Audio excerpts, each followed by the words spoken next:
I really enjoyed World Travel Market. I've never been to an event that is just so huge.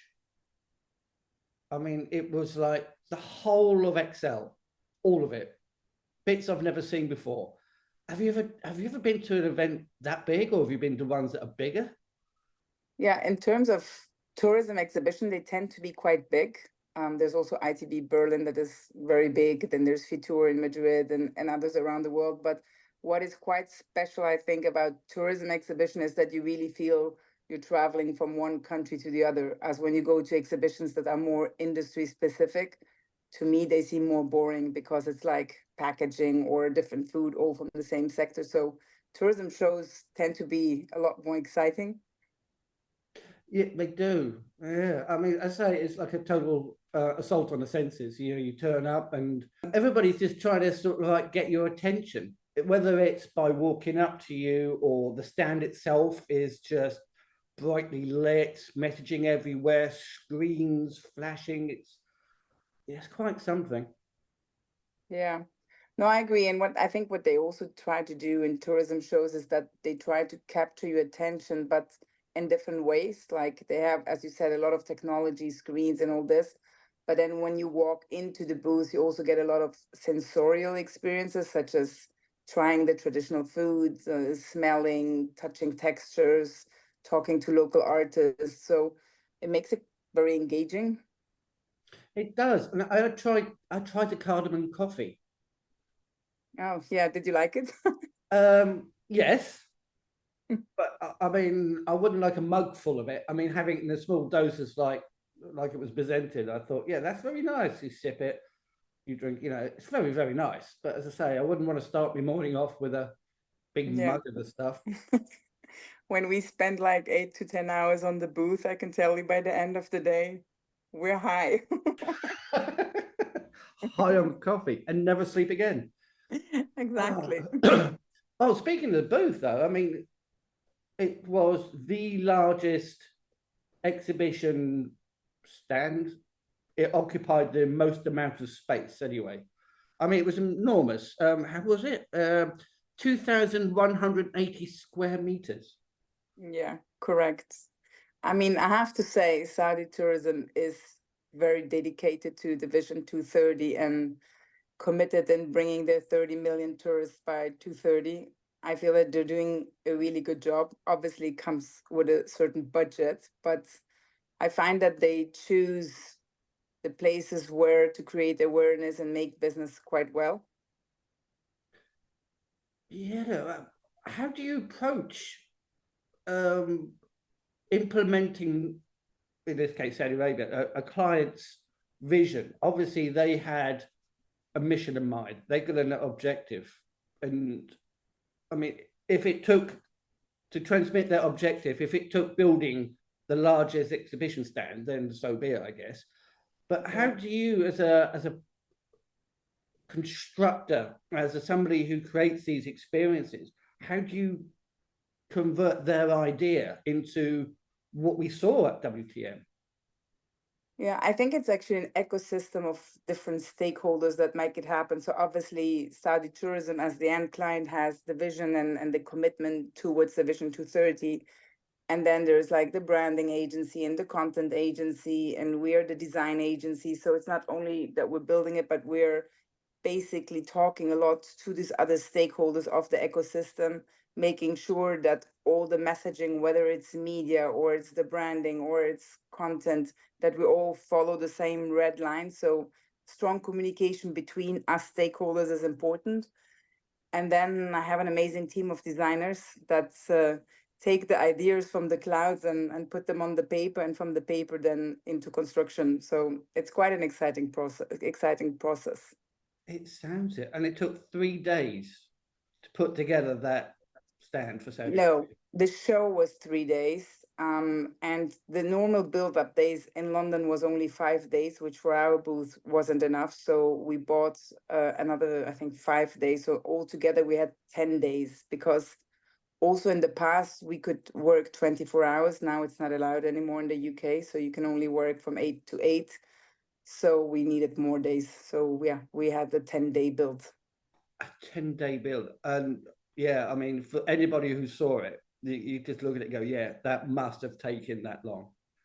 It was really Yeah. impressive with the because it had all the colors and the patterns and the style, and it looked the part. I'm That's probably understating it or not saying it quite right, but I mean, no, you. well, we tried. I mean, what is also amazing for us, but also challenging, is that STA is very ambitious. STA stands for Saudi Tourism Authority. They're very ambitious and they never want to repeat something they've done in the past. So every show has to come with a new wow factor, a new announcement, a new concept. So the concept this time was Hafawa, which means the warmest welcome. So they had a huge campaign going around that was called "The Land is Calling." That was the movie that you saw on all the screens, and our job was then to create this hafawa based on those colorful patterns that you've seen. So what is quite interesting about those patterns, they all represent different regions in Saudi, and then they have values they stand for. So some stand for generosity, others stand for openness, then they stand for respect, for authenticity. So it's a big blend of actually different regions mixed with values that are transmitted through those patterns. And we try to apply them in all different sorts of ways. So some lamps were shaped like this, then they were as a 3D pattern on some walls, then they were in the video content. So wherever you go, you had like little reminders of those patterns. Yeah, how you integrated all of that together to have like a cohesive whole. It was amazing. I mean, it's brilliant. Yeah. Well, you mentioned your design team. How big is the team now? So we do have 14 designers, which is quite large for an agency. And they are, which is also, I think, quite cool in our agency, that we have more than 25 nationalities. In the designers, I think we have about 10 nationalities. So it really brings this blend of different perspectives, cultures, even expectations to the designs. Because if we, let's say we are a Portuguese company, if we would have only Portuguese designers, I think we would be quite narrow-minded. And having all those different nationalities helps us to, I would say, embrace the different styles of cultures, the different expectations, and also to target different audiences in a way that they might expect it. Yeah, because each cultural background brings something to the mix. 100%. Oh, that's so cool. And you guys started off as, if I remember correctly, 8 females, 8 women Yeah, we started were the company. Charlie's Angel in the Middle East. So we started about 10 years ago. We were, I think, yeah, 4 or 5 women first. So I started the company with a Spanish lady. I'm German French with a Spanish lady. Then came a Swedish lady, then a Portuguese lady, then an Irish lady. And then we were, yeah, 8 women from, I think, 10 or 11 nationalities already. And everybody was questioning on how we could work in the Middle East, especially in Saudi in 2017, 18, where the country was still very closed. And I think people found our story quite amusing. I can imagine, yeah. But that's the thing, though. I mean, if your multiculturalism, big word, is baked in right from the beginning. Yeah, it was never a strategy, to be honest. It was just like somehow the people we came across and hired then all turned out to be from different nationalities. And then we started feeling, ooh, this adds a lot of value actually, because we can approach every client in their mother tongue. We can not only say that we're multicultural, but we can really show. Then we started also becoming like a global company, having all our clients from the Middle East, but actually catering and doing events for them all around the world. So the strategy came out of the people we hired, because once we were this 8 ladies, everybody said, "Oh, I love traveling. I love traveling." So we're like, okay, you know what? Let's turn our hobby into the company's strategy, and let's become a global partner for local clients here. So I think only 10% of our work that we execute is in the Middle East. 90% of our work is for clients from the Middle East, but outside of the Middle East. Yeah, so you're basically, looking after your Middle Eastern clients, but you're doing it putting So them on show. basically, yeah, basically most of our clients are based in Saudi, and we will work for them from China, Japan, India, Indonesia, whatever, Africa, Europe, the States, anywhere but Saudi. Fine. So at some point, you must have hired the first man, the first That was gentleman difficult. member. That was difficult. Well, it may have been different for you guys, but how did he feel knowing that he's now everybody in the company is a female? I mean, was He that was very difficult for him? brave. He was very brave. No, to be honest, it's at a certain point we didn't want to come across like a feminist agency or whatever, because it was never the objective to be a female company. It just turned out that we were a bunch of mothers that were understanding each other with the same priorities on getting in early, getting out early to look after the children for a few hours, then go back to work. So it's something that's happened organically. It wasn't a strategy, but it is a point where we felt, come on, we cannot keep on growing by just being women. So the first man was a designer who moved then from Portugal to Dubai and joined us. And that was it. He how do you say, he interrupted the female cycle. Oh my word, yeah. Well, I mean, it must have been a couple of firsts for him. I mean, first of all, moving from one country to another, then everybody, all the bosses and everybody's in charge is all female. It must have been easier for the second guy. It must have been easier. It was a lot easier. He came pretty soon after, to be honest. And then what is actually funny is that somehow it turned out that the management is female and all the account managers, so everyone looking after clients, is female. And then all our designers are male, where people traditionally think, oh, the designers are female and the account managers that are on the ground doing the night shifts are the men. And I think we're a good example for being the exact opposite. So nowadays we have about 50% men and 50% women, but literally all the designers are men and all the account managers are women. I love that. That is brilliant. I mean, it's about time. I mean, from my experience, I find that within the event industry, women get to a certain position and don't get too far. And then after that, men are management. It's nice to see that you've got it flipped round. Yeah, I mean, again, it wasn't a strategy or intention. It happened like this and it turned out to work really well. So I'm the kind of person that likes to almost trial and error and do what feels good and not what people tell you is right to do. And I think in most of the things we didn't have a strategy. And things went really well and they keep on going well. Like this year we've grown, I think we've grown about 60% in terms of sales. So everybody asks us like, oh, what's your strategy? And then I'm like, well, let me think about it. The strategies is built around our people. We're really multicultural. I think we're very client facing. We are 24/7 available. But that's really more or less it. It's listening to our clients and making sure that we put them first and not us first.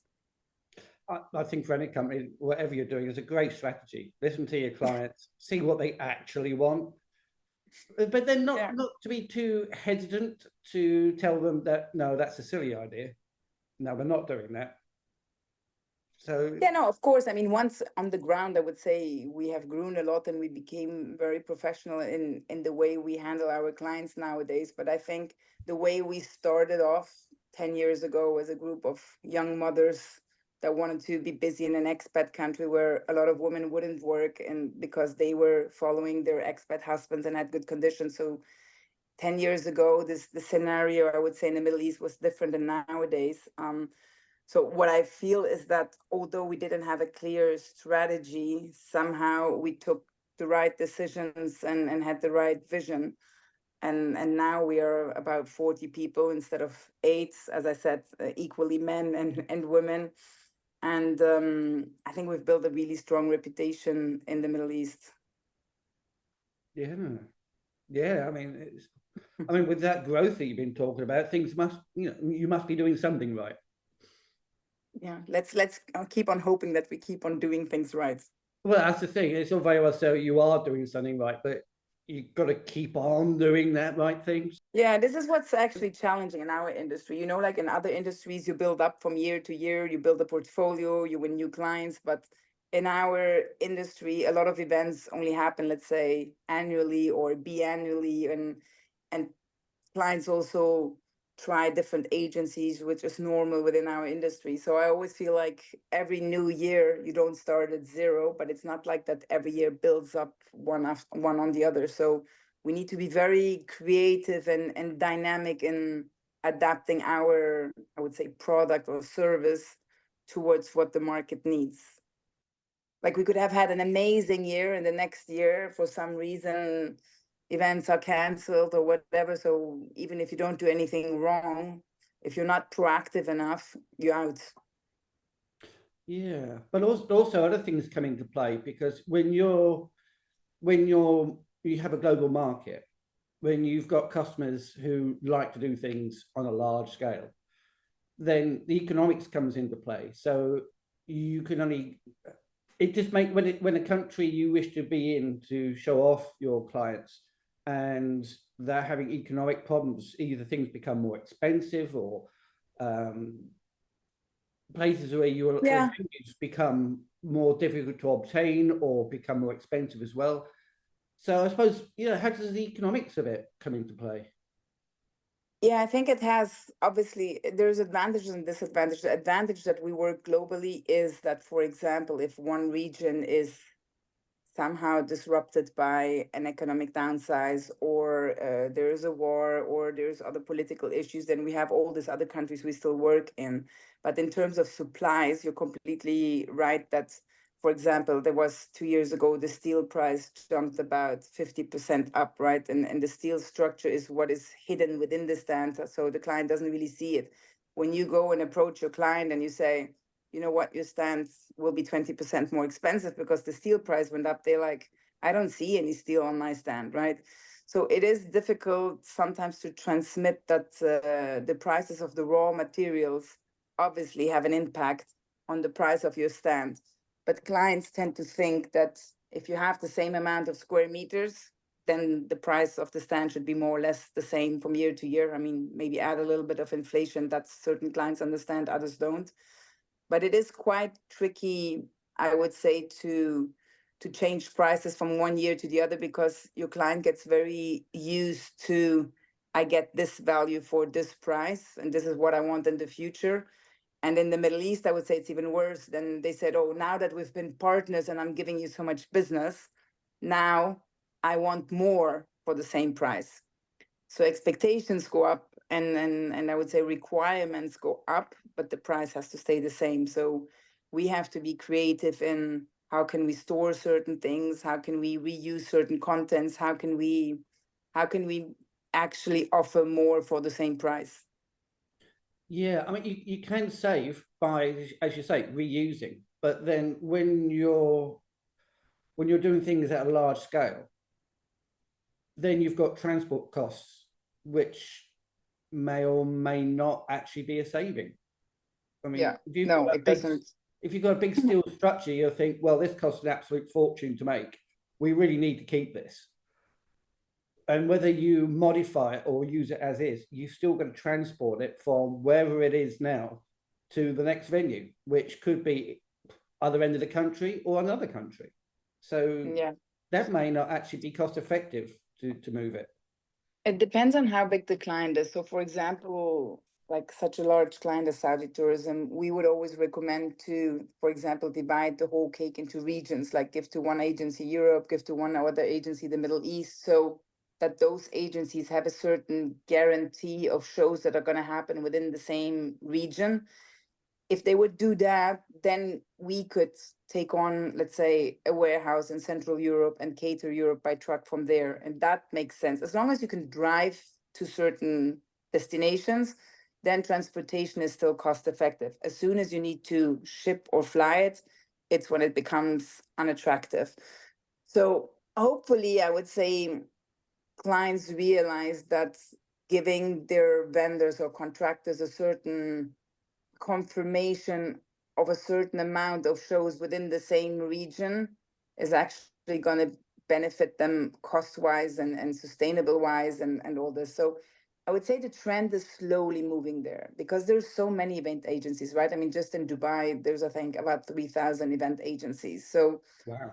if you're gonna, every time you have a show, you know, even if you only filter 30 of them, and then every time you pick somebody else, then first of all, there's no learning effect from one show to the other because you will always have to brief an agency starting from zero.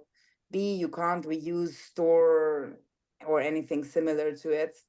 And I think the amount of work for both for the client and for the agency, because an agency also has a learning curve in getting to know the brand better and improving, getting to know what are the client's preferences. So I think really it's in the benefit of both parties to have at least 1 or 2 year contracts instead of changing all the time.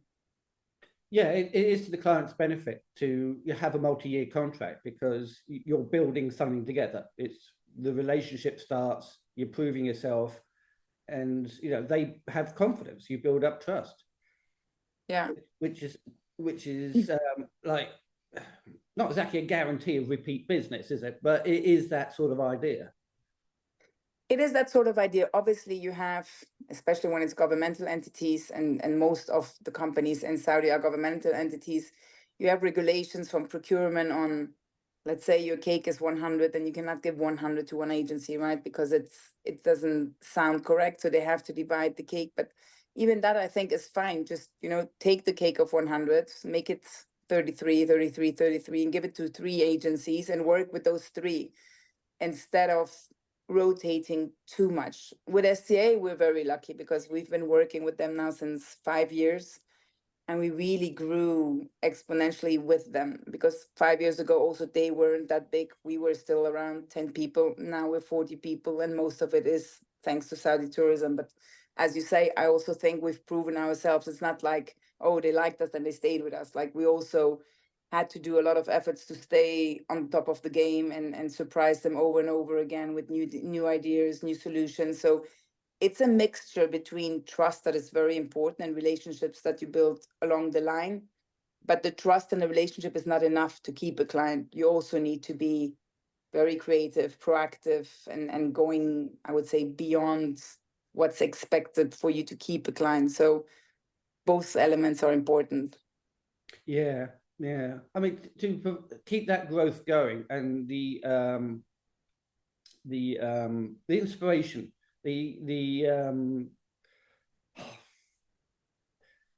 at some point you must be using some sort of tech to keep that inspiration, that innovation going. How far are you diving into AI? I have to ask because everybody's talking about AI. We are, to be honest, we are obviously diving into AI because all our competitors are, so we would kind of lose the train if we are not.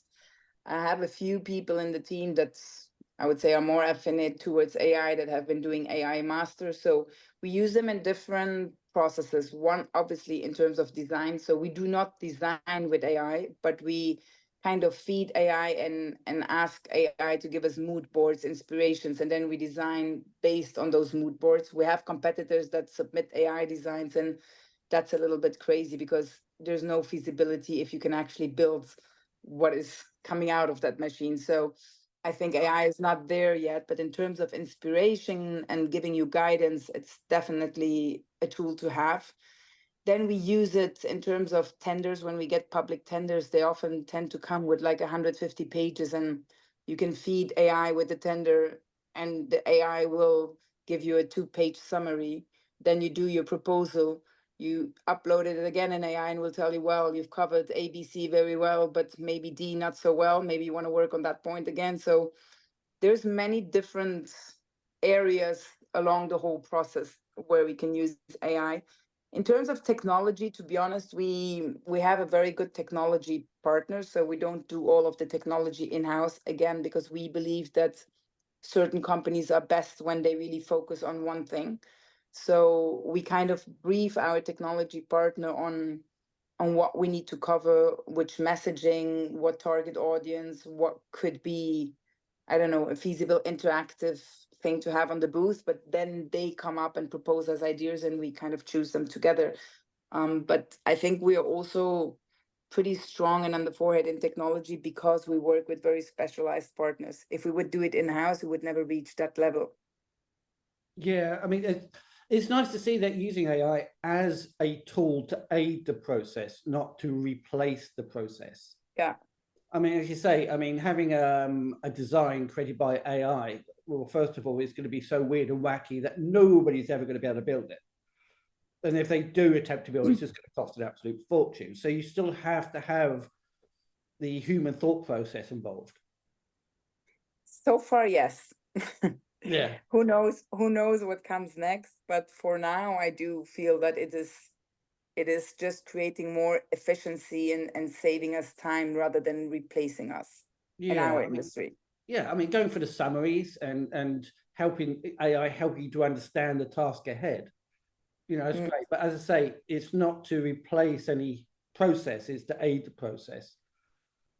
For now. For now, yes. For now, who knows what's going to come? But I mean, maybe I'll be retired by the time AI takes over.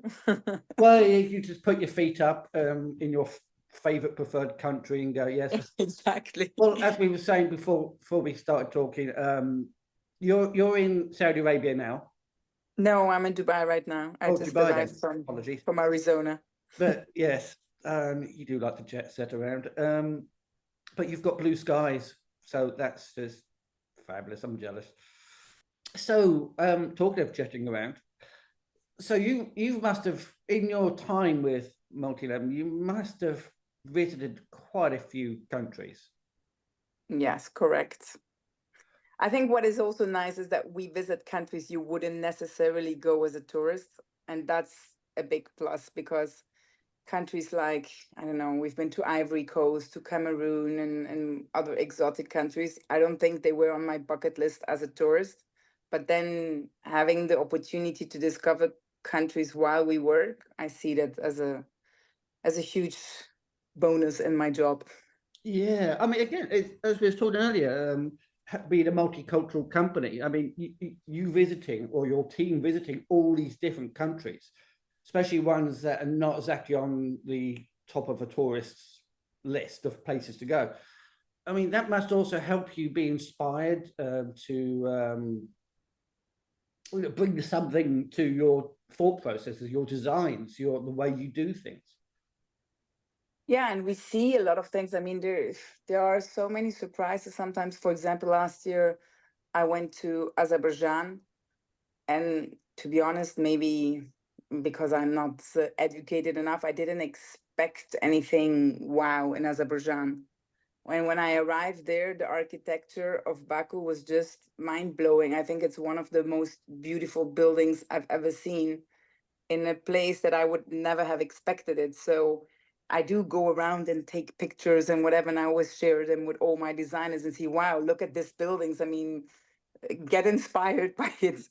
And this is, I think, especially when it's a surprise fact, you know, like when you travel to Paris, you kind of expect glamour and nice architecture. Everybody knows. But then you go to countries that, as we just said, are not on the top of your bucket list as a tourist.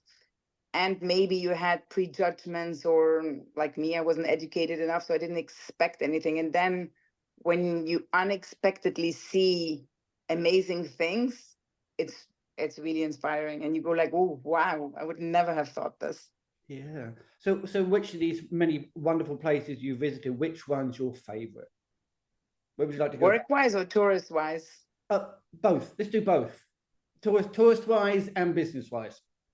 I think work-wise are those countries where we connected a lot with people. So I would say Ivory Coast and Cameroon. Also, maybe because the work we had, we went with Visa, the payment facilitator, and we're there for AFCON, for Africa Cup of the Nations. So the whole city is in celebration. And then in Africa, where everybody kind of has the music in their genes anyway, and wherever you go, it's just dancing and celebrating people. So I feel maybe not so much because of the countryside, but because of the relationships and human touch that we had in those countries. I think they're on top of my list work-wise. And personally, that's a tough one because I travel a lot. I don't know. I mean, I just came back from those canyons in Arizona and California, and they were pretty amazing. The Antelope Canyons, that is less famous than the Grand Canyon and Bryce Canyon, was a big surprise. I really love New Zealand. I'm more a nature type of persons. Like big cities fascinate me a lot less than the nature.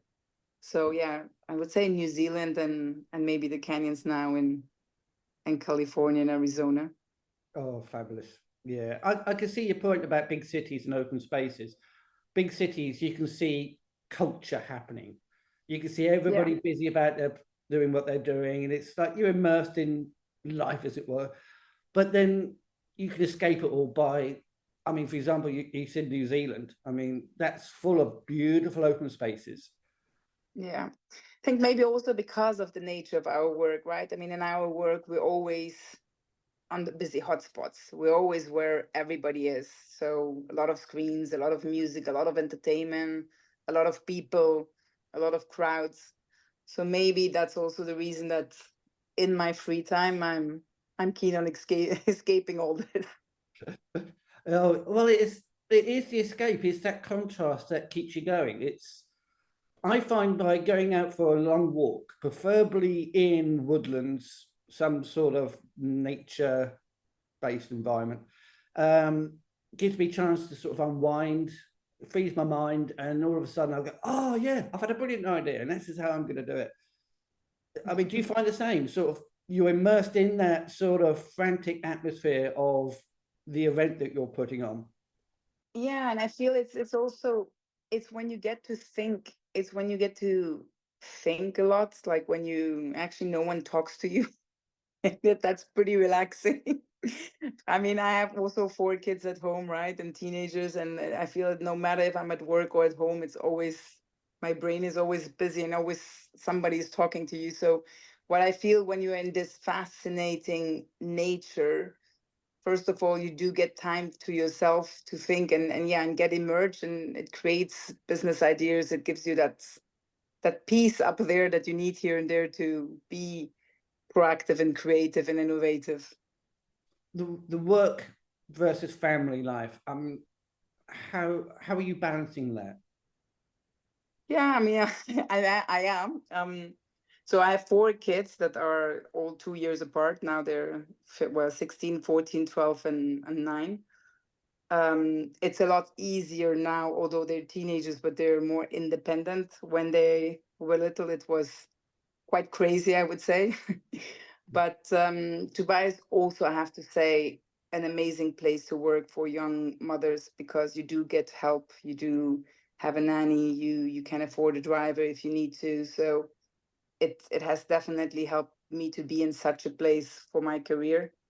I used to do when they were little, I used to do a lot of sports. I was doing a lot of triathlons and Ironmans and whatever to kind of escape the craziness of my job and my kids. So everybody was always saying, "You're so mad to go cycling at 4 in the morning." And I was like, this is my only me time without the phone, with no kids asking me anything, no colleagues asking me anything. So I kind of always saw it as a luxury to be on my bike or running around without anybody disturbing me. Now that they're older, I don't need to do this anymore. So I'm a lot more relaxed. Oh, that's cool. Yeah, I mean, that's the thing. It is important to have me time. Yeah. Otherwise, you're going to go crazy. So, of all the things that you have been part of, all these massive exhibition stands, these fabulous places you've been to, in your career so far, what has been the standout piece of work that you've been involved with? Not necessarily that you've created, but you've been involved with. Mm, I've been involved, and I mean, most of the times Well, it we're could be only, something you've created. yeah, no, most of the times we're only involved in them when we do them. So I'm not at many events that we aren't involved. I mean, of course, when you go like to the expo or whatever, we see a lot of fascinating work being created by others, or we go to an amazing, I don't know, the openings of the Olympics is something that truly inspires me. And we're not involved in them. But I think they're very, very touching, this human connection through those massive sport events. The ones that we have, and I have to say that's every big stand that we do for Saudi tourism is not a stand. It's an event for 3 days, because there's all these cultural activations from all those dancers, male and female. Then you have the flower lady, the calligrapher, the Saudi chef, and all this. That it inspires me to be almost part of them or amongst them. So it's not like that we design and build a stand and we hand it over and say, good luck, enjoy the show. So those 3 days in the show, especially this year, I would say in World Travel Market, when there was the launch of the Red Sea, there was the launch of another campaign. There's so much happening with loud music, with this cold firework, with, I think when you've worked really hard towards the show day and then it's happening, it fills you with so many positive emotions. I mean, when things go well, obviously. When things go wrong, it also fills you with a lot of emotions, but not the ones you want. But when things go well, you have this sentiment of pride and I did it, and that's very rewarding. I was going to say, when on the last day, you know, it's like 5 minutes before closing, and you sort of like stand a little way away from from the stand, the exhibition space. You turn around and go, "This must be two feelings. One is, wow, I helped to make that. I am so proud of myself." And then the second feeling is, thank God it's over. Yeah, but I think the first one is a lot stronger. The first one is really a lot stronger, and it's a lot more important, because obviously not all our events go well. We're also humans, and there are certain stands or events we do that have small glitches, and then you're like, we've worked so hard towards this, and obviously we always try to make everything seamless and perfect, and then sometimes even little things go wrong that are not our scope of work, but it still affects the overall outcome of the event. So then it doesn't matter whether it was your mistake or the mistake of another stakeholder. When the people don't feel like celebrating, when our client doesn't feel like celebrating, it doesn't matter who did the mistake, but we're all like, like we should feel proud, but we're not. And that's very painful, because you've done everything perfectly and you've done everything right and you've worked so hard for this, but then another party, let's say, hasn't done the same and the client isn't happy. And I would say that's the most painful one, because when we do mistakes ourselves, then at least we know, ouch, like this was a big learning lesson. This can't happen again. And we really want to make sure that this will never happen again. And where do we need to fix things? But when you did everything right and the outcome is not as great as it should have been, then it's painful, because you feel you've worked so hard, long hours, many nights, the weekends, and you go without the celebration emotion. That's not good. It's not, and it's not really helpful at all to identify exactly who went wrong and why they went wrong. It's just knowing that next time you've got to put things in place so it doesn't happen. Exactly. And that's why this feeling of it's over. Yes, we do all feel like a week of sleep and proper meals and proper weekends, but it is a lot less important than feeling that we have accomplished. Mission accomplished. That's the feeling you want at the end. Mission accomplished, I should say. Yes, mission accomplished. Well, I know we've been talking a while, so let's end up with something that I've been asking guests, which is your feel-good music. So when you're feeling like you need a little bit of oomph from the day, something that's going to get you motivated and get you going, what kind of music or which band do you listen to make that happen?